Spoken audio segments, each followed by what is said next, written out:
mau satu-satu dijawab atau kita kumpulin 2 pertanyaan atau 3 pertanyaan? Saya pikir Silakan. kalau saya tidak salah tangkap ini merupakan masukan buat kita, dan saya pikir sangat relevan dengan apa yang coba kita juga susun dalam program.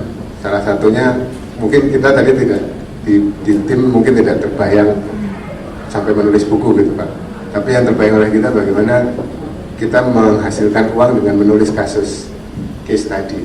Itu yang mungkin sempat terbayang dalam ini kita.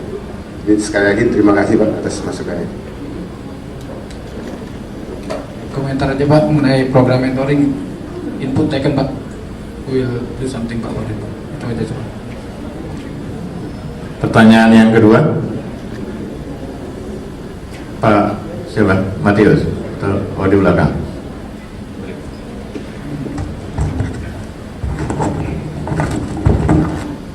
Selamat siang rekan-rekan alumni semua. Assalamualaikum warahmatullahi wabarakatuh.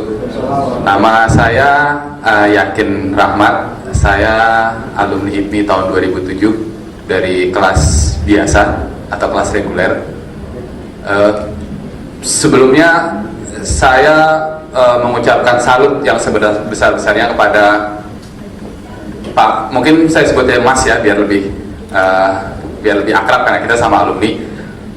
Buat Mas Iwan dan Mas Endi, karena kenapa? Karena bagi saya untuk mencalonkan diri menjadi ketua suatu organisasi yang notabene non-profit itu adalah suatu pencapaian dari spirit yang luar biasa.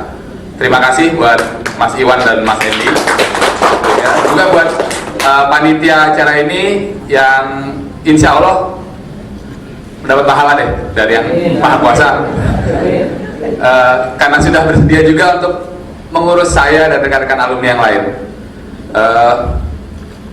Kemudian harapan saya bahwa setelah menyambung dari komentar Pak Ruby, bahwa nanti setelah pemilihan ini selesai, saya harap bahwa Anda berdua bisa menyatukan, gak ada lagi, ya tidak seperti pemerintahan lah, ada partai oposisi, ada partai penguasa. Saya harap begitu. Jadi jangan sampai bahwa suatu saat ada ikatan alumni perjuangan, ikatan alumni IPMI perjuangan gitu loh.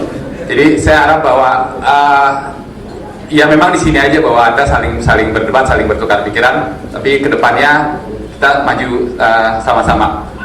Kemudian pertanyaan saya hanya satu, bahwa Anda kan berdua ini boleh dibilang sebagai lembaga eksekutif dari Ikatan Alumni IPMI. Tapi saya pribadi belum tahu atau nggak tahu bahwa apakah setelah Anda terpilih sebagai eksekutif, apakah Anda lembaga legislatif buat alumni IPMI yang jumlahnya ribuan? Atau Anda bertanggung jawab langsung pada forum seperti ini?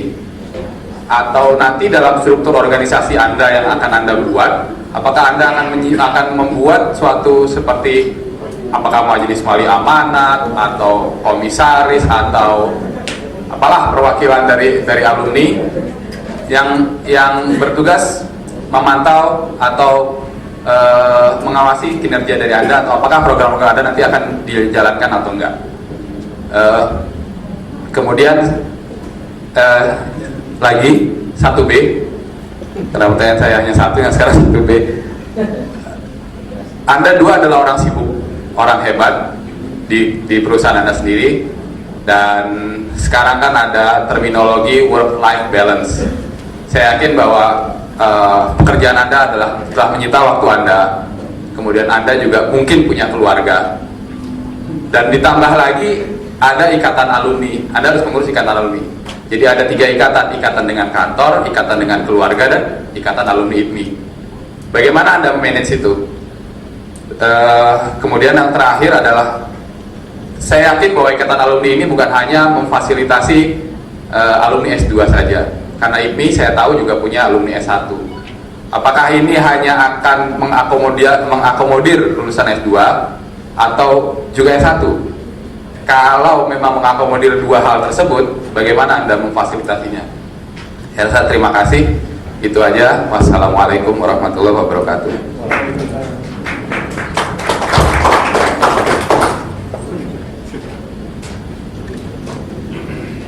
Terima kasih atas pertanyaannya.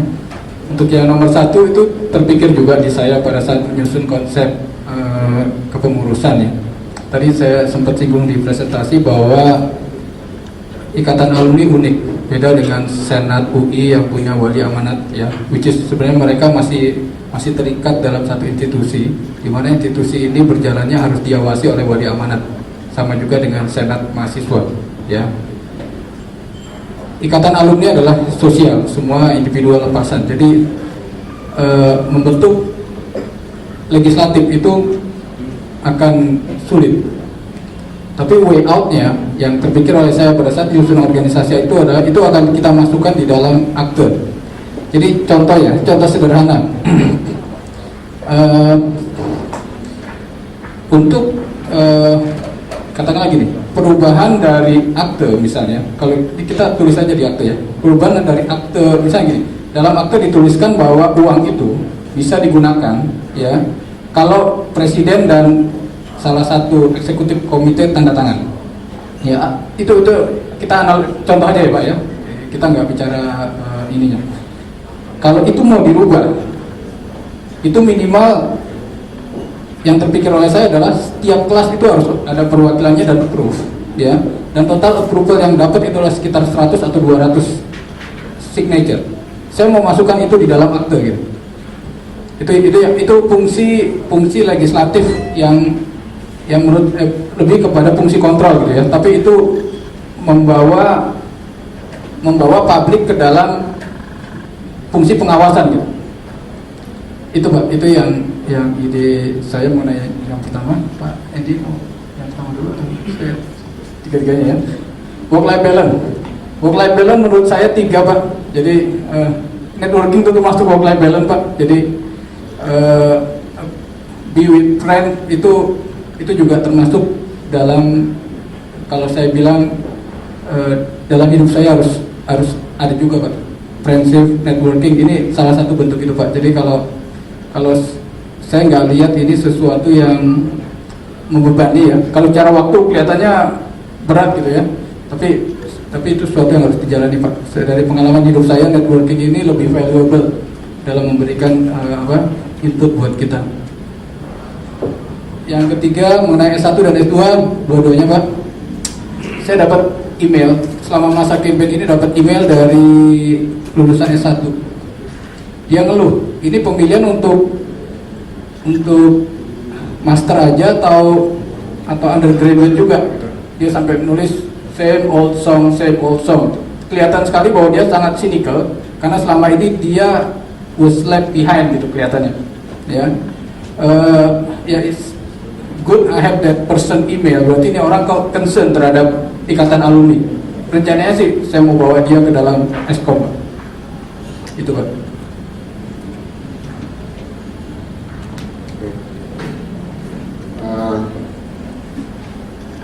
Menjawab pertanyaan tadi, saya yakin tadi untuk mengenai lembaga legislatif, mungkin kalau Mas Iwan sudah sangat detail karena background financial controller, jadi bagaimana mengontrol arus keuangan lebih ketat. Mungkin yang terbayang oleh saya adalah kita punya semacam advisory board, jadi kayak dewan penasehat, itu yang akan mungkin menjadi pemantau bagi aktivitas yang kita lakukan.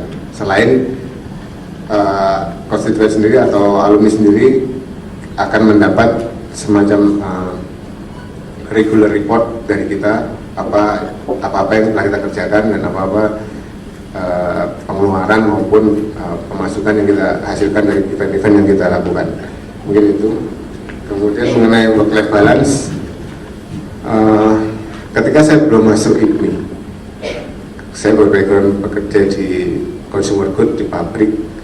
Saya merasa saya nggak punya waktu untuk sekolah.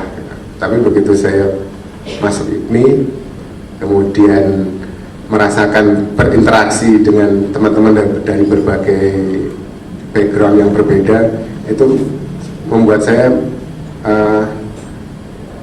merasa kehilangan kalau sekarang saya sudah tidak di kelas, artinya di Sabtu tidak harus datang ke kampus. Saya merasa ada sesuatu yang hilang, artinya memang kayak Mas Iwan bilang juga, itu jadi suatu kebutuhan untuk network dengan teman-teman, terutama dari yang berbackground berbeda gitu. Kalau ngomong lagi sama kumpul lagi orang pabrik, ngomong lagi mesin, kayaknya udah tiap hari seperti itu. Tapi kalau kita ngumpul kelas saja, ngumpul kelas, ada teman dari banking, kemudian ada yang punya bisnis sendiri, itu sangat